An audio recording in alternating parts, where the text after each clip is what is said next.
ആണോ?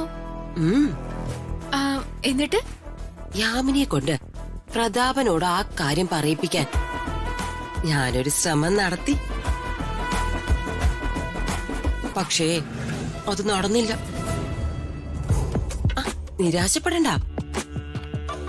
യാമിനിക്ക് എല്ലാം ബോധ്യമായ സ്ഥിതിക്ക് ഇനി എനിക്ക് കാര്യങ്ങൾ കൂടുതൽ എളുപ്പമായി. പ്രതാപനായിട്ട് രാജുവിന്റെയും ഋതികയുടെയും വിവാഹ നാടകം അറിഞ്ഞ് അവൻ അവർക്ക് അനുകൂലമായിട്ട് എന്തെങ്കിലും ചെയ്യുന്നതിന് മുൻപ് രാജുവും ഋതികയും ചെയ്തത് വലിയൊരു തെറ്റാണെന്നുള്ള രീതിയിൽ എനിക്ക് അവനെ പറഞ്ഞ് പിരികേറ്റണം. അങ്ങനെ പ്രതാപനെ പിരികേറ്റി കഴിഞ്ഞ പിന്നെ എന്റെ റൂട്ട് ക്ലിയറായി. നിന്റെ മാത്രമല്ല, എന്റെയും റൂട്ട് ക്ലിയർ ആവും. രാജുവിന്റെ ഭാര്യയായി ജീവിക്കാനുള്ള നിന്റെ ആഗ്രഹവും എന്റെ മനസ്സിലെ ചില പദ്ധതികളും ഒക്കെ ഉടനെ നടക്കാൻ പോവാ. എത്ര നാളത്തെ എന്റെ പ്രണയമാണ് ചുരുങ്ങിയ ചില ദിവസങ്ങൾ കൊണ്ട് അവളെ തട്ടിയെടുത്തതെന്ന് മാഡത്തിന് അറിയോ? ആദ്യമൊക്കെ പ്രണയിച്ച് നടക്കുന്ന എന്റെ സുഹൃത്തുക്കളെ ഞാൻ ശാസിക്കുമായിരുന്നു.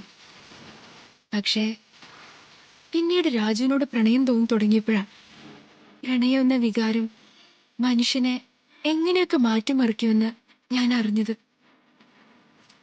ഋതിക എന്റെ രാജുവിനെ തട്ടിയെടുത്തപ്പോ ഞാൻ എന്തുമാത്രം വിഷമിച്ചുവെന്ന് മാഡത്തിനറിയോ? എന്റെ ആഗ്രഹങ്ങൾ കൂടി വേണ്ടി എന്റെ ഒപ്പം നിൽക്കുന്ന മാഡത്തിനോട് എങ്ങനെ നന്ദി പറയണമെന്ന് എനിക്കറിയില്ല.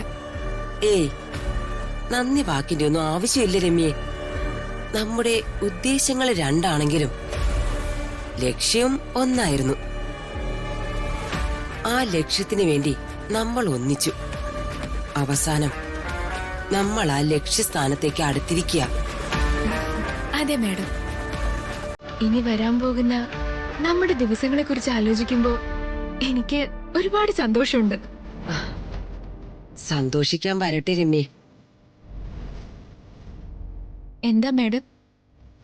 ഇതുവരെ നമ്മൾ കടന്നു വന്ന വഴികളേക്കാൾ കഠിനമായിരിക്കും ഇനി നമ്മുടെ മുന്നിലുള്ള വളരെ കുറച്ചു ദൂരമുള്ള യാത്ര. പറഞ്ഞ പോലെ ഉടനെ തന്നെ നമ്മൾ ലക്ഷ്യം കാണും. പക്ഷേ അതുവരെ നമ്മൾ ഒരുപാട് ശ്രദ്ധിക്കണം. ഊണും ഉറക്കവും കളഞ്ഞ് ചിന്തിക്കണം, പ്രവർത്തിക്കണം.